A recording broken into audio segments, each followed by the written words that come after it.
Welcome to sans kitchen. ഇന്ന് ഞാനിവിടെ prepare ചെയ്യുന്നത് ഉന്നക്കായാണ്. അതിന് ഞാനിവിടെ 2 പഴുത്ത ബനാന എടുത്തിട്ടുണ്ട്. ഇത് നമുക്കൊന്ന് ചെറുതായിട്ട് കട്ട് ചെയ്തിട്ട് ഒന്ന് സ്റ്റീം ചെയ്തെടുക്കണം. ഇപ്പം എന്താണ്ട് ഞാൻ സ്റ്റീം ചെയ്യാൻ വെച്ചിട്ടുണ്ട്. ഒരു 10 മിനിറ്റ് ആകുമ്പോൾ അത് റെഡിയാവും. ഇപ്പം എന്താണ്ട് അത് കുക്കായിട്ടുണ്ട്. ഇനി നമുക്ക് ഇതിൻ്റെ സ്കിന്നൊക്കെ റിമൂവ് ചെയ്യാം. ഇതിൻ്റെ സീഡ് ഞാൻ എടുക്കുന്നില്ല, അതുകൊണ്ട് നമുക്ക് കട്ട് ചെയ്തിട്ട് അതിൻ്റെ സീഡ് നമുക്ക് എടുത്ത് കളയാം.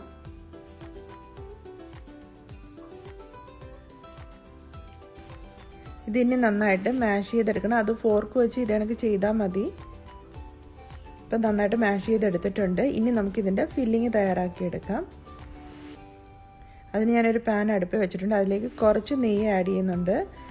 അതിൻ്റെ കൂടെ ഞാൻ ഓയിലും കൂടെ ആണ് ചേർക്കുന്നത്. നിങ്ങൾക്ക് നെയ്യ് മാത്രം മതിയെങ്കിൽ നെയ്യ് മാത്രം എടുത്താൽ മതി. ഇനി ഇതിനകത്തേക്ക് കാഷ്യൂനട്ട് ചെറുതായിട്ട് ചോപ്പ് ചെയ്തത് ആഡ് ചെയ്യുന്നുണ്ട്. പിന്നെ കുറച്ച് റൈസിൻ,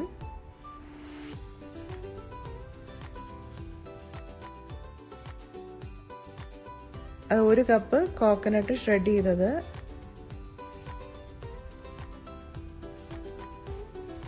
ഇനി ഇത് നന്നായിട്ട് മിക്സ് ചെയ്യാം. ഇനി ഇതിലേക്ക് കുറച്ച് ഏലക്കാപ്പൊടി ചതച്ചതിടാം. പിന്നെ ആവശ്യത്തിനുള്ള ഷുഗർ ആഡ് ചെയ്ത് കൊടുക്കണം. മധുരം തോന വേണമെങ്കിൽ അതിനനുസരിച്ച് എടുക്കാം. ഞാനിവിടെ ഒരു 3 ടേബിൾ സ്പൂൺ ആഡ് ചെയ്തിട്ടുണ്ട്. അങ്ങനെ നമ്മുടെ ഫില്ലിങ്സ് ഇവിടെ റെഡി ആയിരിക്കുകയാണ്. ഇനി 2 കൈയിലും കുറച്ച് നെയ്യ് പുരട്ടിയതിന് ശേഷം നമ്മൾ നേരത്തെ മാഷ് ചെയ്ത് വെച്ചിരിക്കുന്ന ബനാന അത് ചെറിയ ബോളുകളാക്കിയിട്ട് ഈ ഫില്ലിങ് നമുക്ക് അതിനകത്ത് വെച്ച് കൊടുക്കാം. ഇപ്പം ബനാന മാഷ് ചെയ്തത് ഇത്തിരി ലൂസാണെങ്കിൽ നിങ്ങൾക്ക് അരിപ്പൊടി വേണമെങ്കിൽ ആഡ് ചെയ്ത് കൊടുക്കാം. ഇനി ഇതേപോലെ അതിൻ്റെ ഷേപ്പിൽ നമുക്ക് ചെയ്തെടുക്കണം.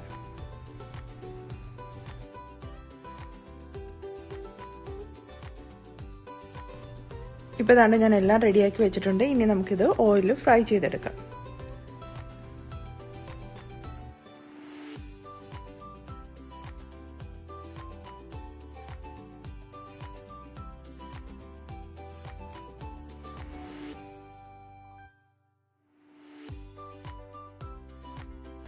അങ്ങനെ നമ്മുടെ ഉന്നക്കായ ഇവിടെ റെഡി ആയിരിക്കുകയാണ്. ഇത് നമുക്ക് വളരെ പെട്ടെന്ന് തന്നെ തയ്യാറാക്കാം. കൂടുതൽ ഇൻഗ്രീഡിയൻസും ഒന്നുമില്ല.